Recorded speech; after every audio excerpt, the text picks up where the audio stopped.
The storm has broken, its wrath unleashed, and each of us must face its torrential rage in his own way.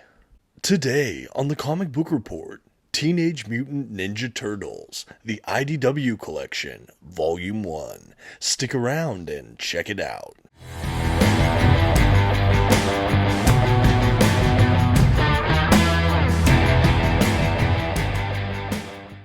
Cowabunga, everyone! My name is Dominic, and today you're tuning in to the Comic Book Report, where we review comic books and graphic novels so you can get an idea of what to read. And today I'm really excited to finally break into the world of the TMNT, or Teenage Mutant Ninja Turtles, IDW collections.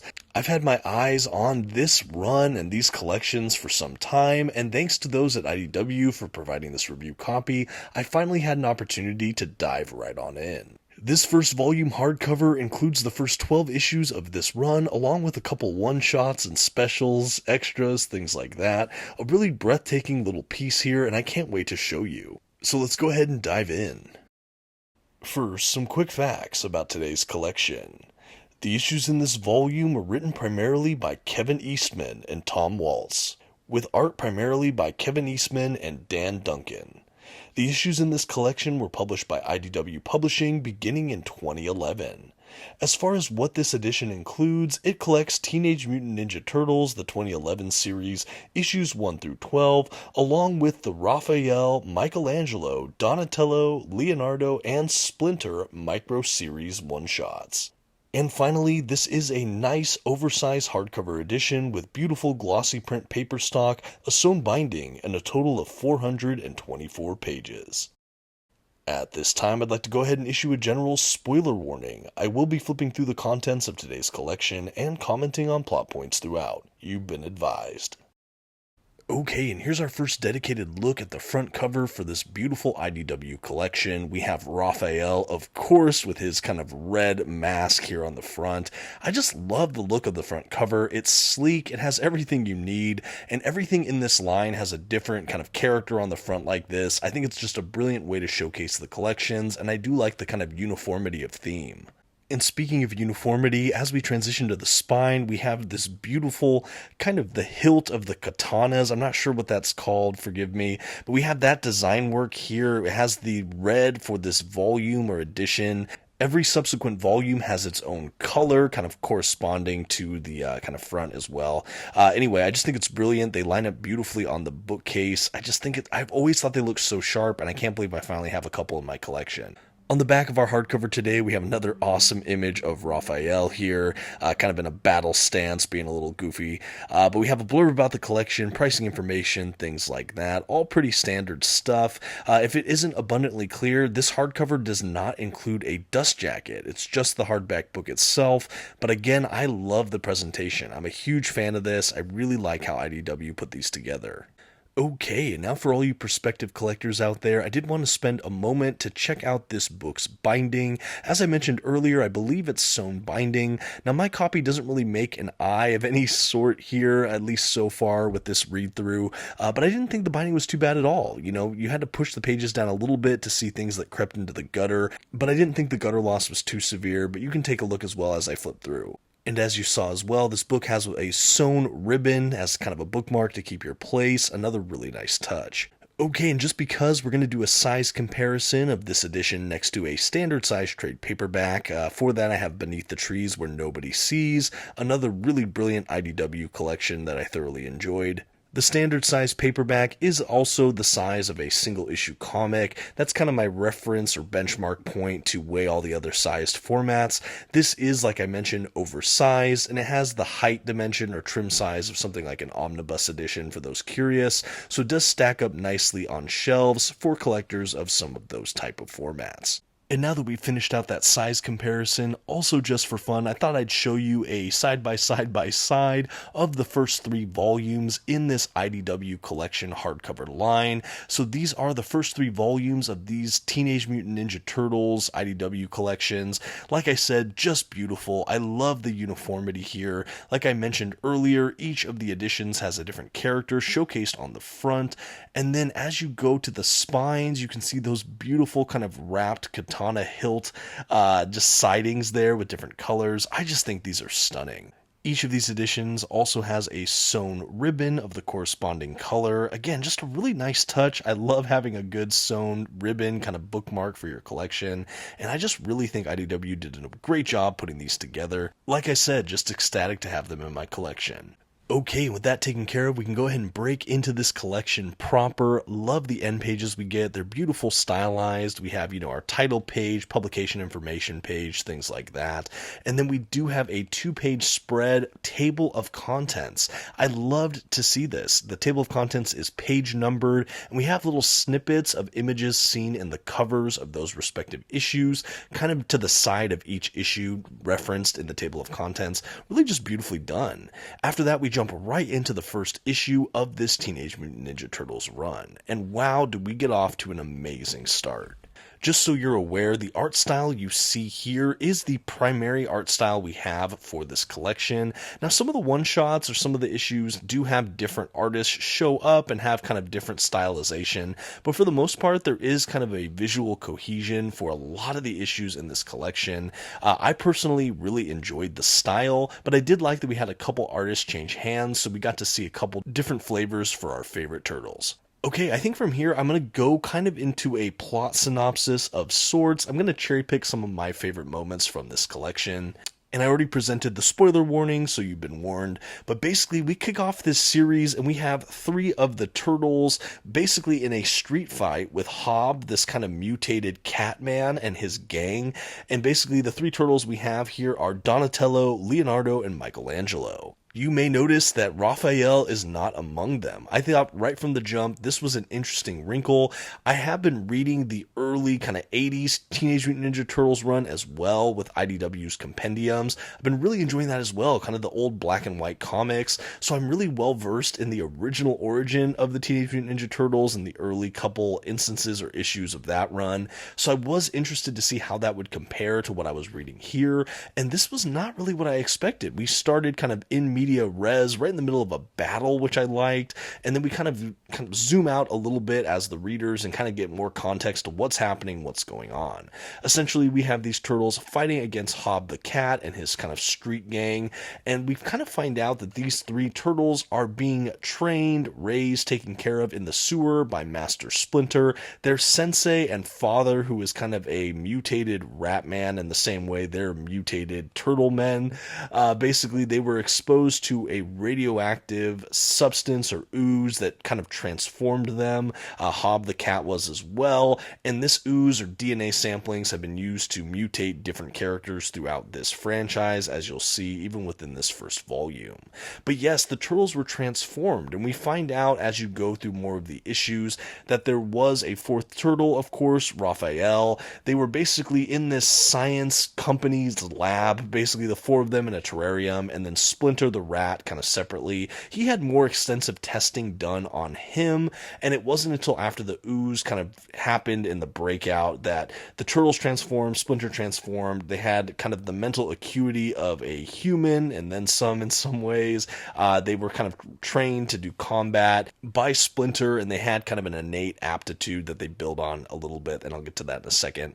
But essentially, when all this stuff was happening, Raphael got separated. He was kind of taken by Hob the Cat, or kind of fought, and I don't know, they got basically separated. So the whole time after the turtles mutated, Splinter was telling them about their long lost brother and how they were on a search to find them. So that's what we have here when the story begins. We alternate between the three turtles and Splinter trying to find Raphael, and then an issue or two following Raphael. And he basically is on his own journey. He's this lone turtle, doesn't really know much of who he is, where he's come from. He's kind of a drifter. He's trying to stay out of sight. He's aware he's not the norm, to say the least.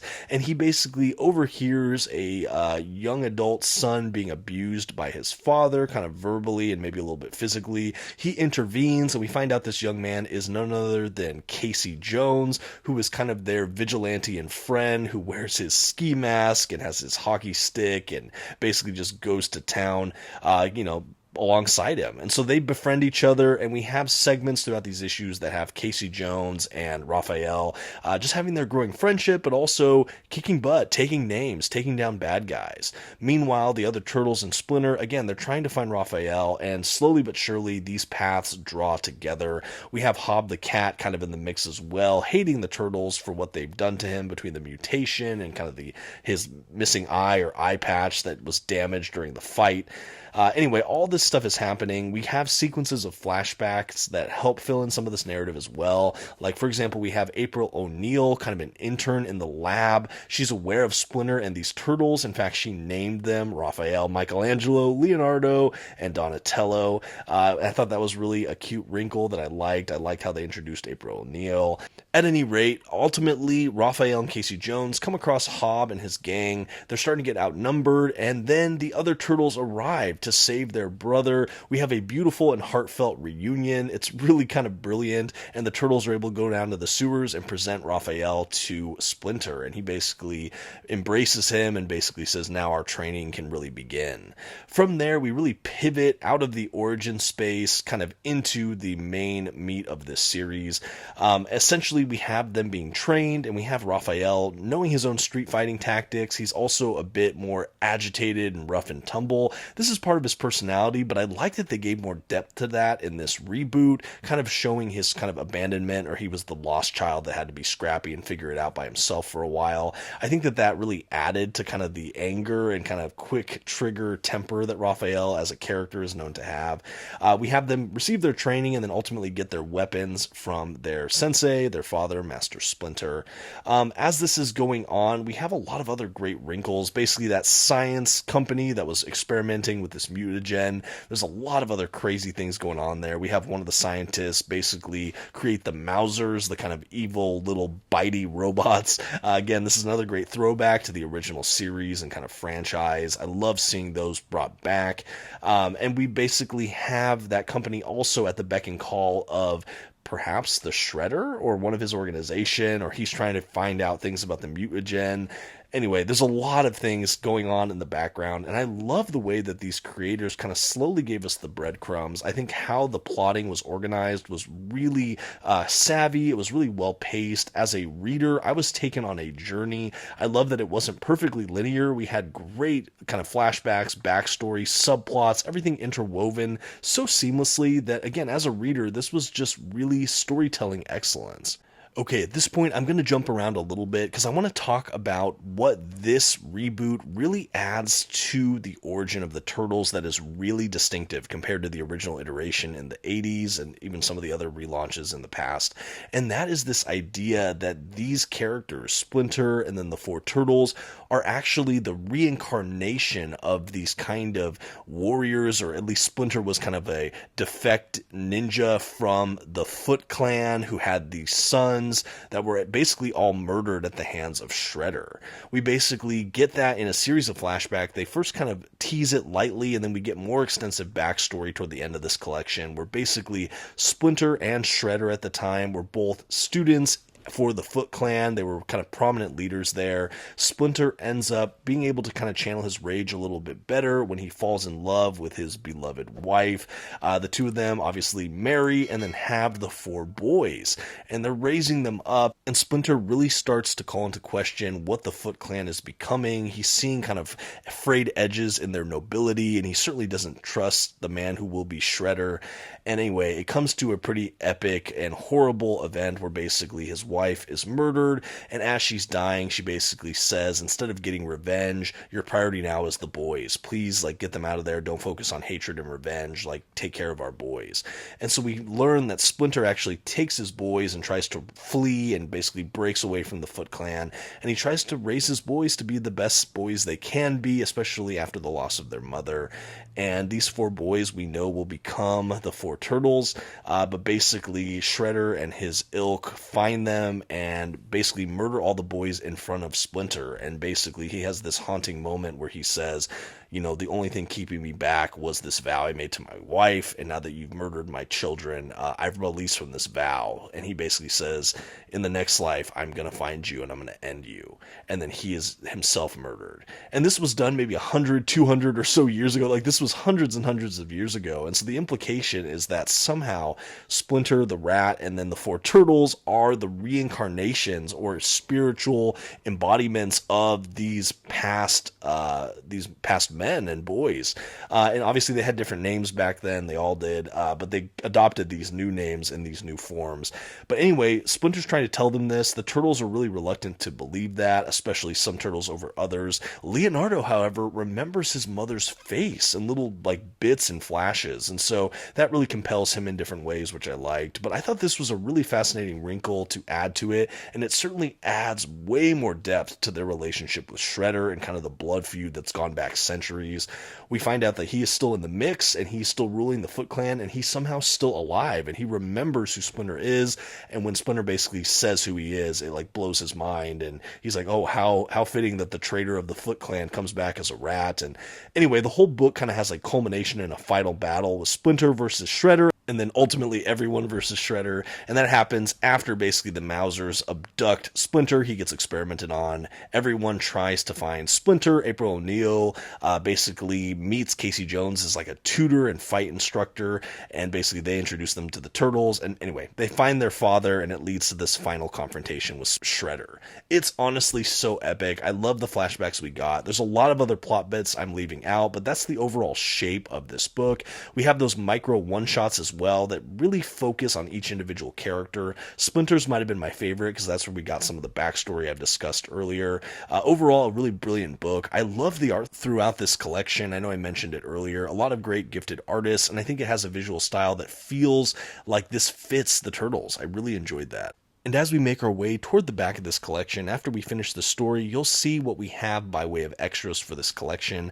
I know I mentioned we had some at the beginning of this video, and we do have some. We have a couple covers, essentially. I think with a collection this well made, I was hoping for a little bit more padding in way of extras, maybe an essay or some behind-the-scenes sketches, but we don't really have too much. But honestly, I really enjoyed the content we did have, and overall, still an amazing collection. I think one of my favorite things about this book, too, is that we got a full entry-level plotline in this collection. So someone who wants to check out this run on Teenage Mutant Ninja Turtles, this more modern run, maybe not the most modern, but one of the most modern runs, this is a great collection to pick up, take your fill, and see if you'd like to continue on from this point. If you only read this collection, you will be satisfied with a full story, but there's enough dangling plot threads and seeds sown for what's to come that I am eager to keep on reading this franchise. Really enjoyed this. What an incredible volume 1. Like I said, it can stand alone quite well, and also it serves as the basis for all that is to come. A really brilliant collection here from IDW. And that is the volume 1 of the Teenage Mutant Ninja Turtles IDW collection from 2011. I think all that's left to do now is to give this book a grade. It should perhaps come as no surprise after hearing me just gush about this series for the last almost 20 minutes, but the Comic Book Report is happy to give Teenage Mutant Ninja Turtles, the IDW collection, Volume 1 an A.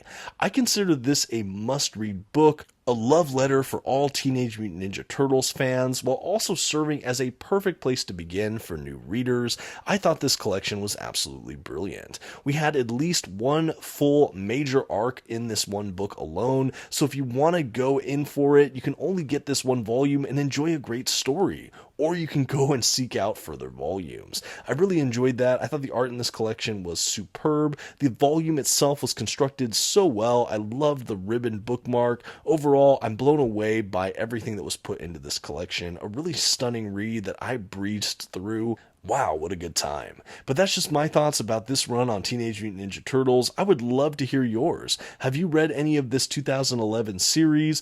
Are you a fan of the Teenage Mutant Ninja Turtles in any medium? I'd love to hear your thoughts in those comments below. And again, a huge thank you to IDW for sending over this review copy in exchange for this honest review. It meant the world, and thank you again to all of you for watching. Until next time, this has been the Comic Book Report. Please don't forget to give this video a like, that comment we talked about, and maybe share this video with a friend. Thanks everyone, bye.